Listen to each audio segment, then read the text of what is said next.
Payot libraire et l'Hebdo vous présentent Marque-Page.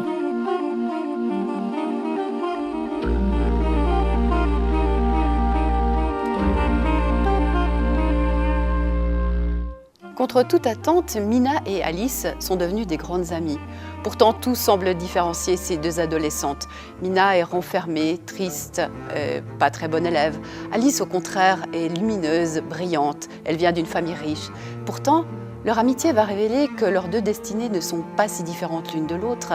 Et peu à peu, ces deux jeunes filles vont échafauder un projet tragique. Elles décident de se suicider ensemble.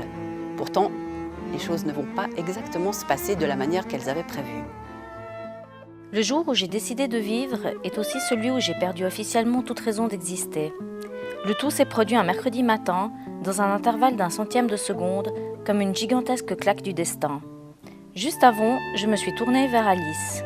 Elle était parfaitement immobile, les deux mains crispées sur la rambarde métallique.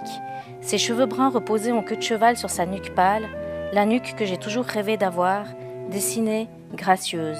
Le ciel était gris, uniforme, sans un brin de vent. La route était déserte et les bois silencieux.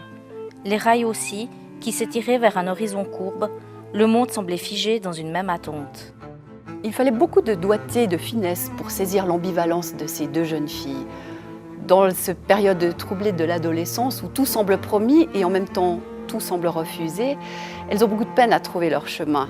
Et lorsque les choses se décident, l'avenir qui se dessine est extrêmement différent de ce qui pouvait être espéré.